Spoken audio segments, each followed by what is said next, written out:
ইমামুল আম্বিয়া রাসূল পাক সাল্লাল্লাহু তাআলা আলাইহি ওয়াসাল্লাম তাবলীগের জন্য, তাবলীগ করার জন্য 10 থেকে 15 সাহাবীর একটি দল নির্দিষ্ট একটি জায়গার মধ্যে প্রেরণ করবেন।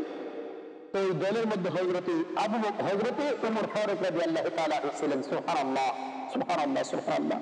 তো হযরত ইমামুল আম্বিয়া রাসূল পাক সাল্লাল্লাহু তাআলা আলাইহি ওয়াসাল্লাম ও 14-15 জনের যে একটি দল রয়েছে, তারা তাবলীগের জন্য, দ্বীনের দাওয়াতের জন্য ছড়িয়ে যাবে।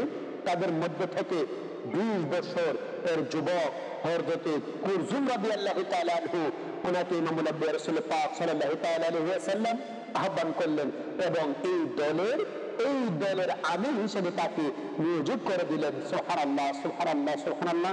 ইমামুল আম্বিয়া রাসূল পাক সাল্লাল্লাহু তাআলা আলাইহি ওয়াসাল্লাম এই 14-15 জনের যে দল, এই দলের যে লিডার, যে আমির, সেই আমির হযরতে কুরজুম রাদিয়াল্লাহু তাআলা আনহুকে বানিয়ে দিলেন।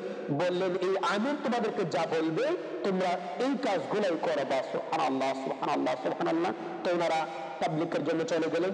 লম্বা সময় ওনারা যখন তাবলীগের কাজ সমাপ্ত করে ওনারা যখন মসজিদে নববীতে ফিরে আসছে, ইমামুল আম্বিয়া রাসূল পাক সাল্লাল্লাহু তাআলা আলাইহি ওয়াসাল্লাম সমস্ত সাহাবা کرامকে মসজিদের ভিতরে বসালেন, দাঁড় করালেন, বসালেন। আর হযরতে কুরজুম রাদিয়াল্লাহু তাআলা আনহুকে বললেন, তুমি খানিকের জন্য, কিছু সময়ের জন্য তুমি মসজিদ ত্যাগ করে অন্য কোথাও চলে যাও। আল্লাহু আকবার আল্লাহু আকবার আল্লাহু আকবার। হযরতে কুরজুম রাদিয়াল্লাহু তাআলা আনহু মসজিদে নববী থেকে একটু আড়ালে চলে গেলেন, দূরে চলে গেলেন। ইমামুল আম্বিয়া রাসূল পাক সাল্লাল্লাহু তাআলা আলাইহি ওয়াসাল্লাম সমস্ত সাহাবা کرامকে বললেন, তোমাদের আমির তোমাদেরকে কি রকম, তোমাদের সাথে কি ব্যবহার করেছে, সে কি তার সম্পূর্ণ কাজ করতে পেরেছে কি?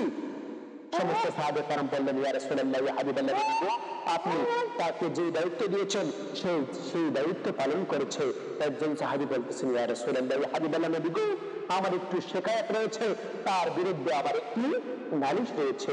ইয়া রাসূলুল্লাহ, ইয়া হাবিবাল্লাহ, সে আমাদেরকে 5 ওয়াক্ত নামাজ পড়িয়েছে, কিন্তু দিনের বেলা 3 ওয়াক্ত নামাজ সে জোরে জোরে প্রকাশ্যে সূরা কেরাত পড়েছে।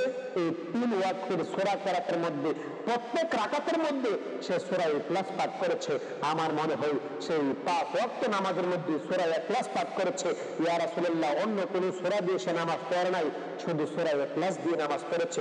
ইয়া রাসূলুল্লাহ, তার ব্যাপারে আমার একটু শিকায়াত রয়েছে। আল্লাহু আকবার আল্লাহু আকবার আল্লাহু আকবার।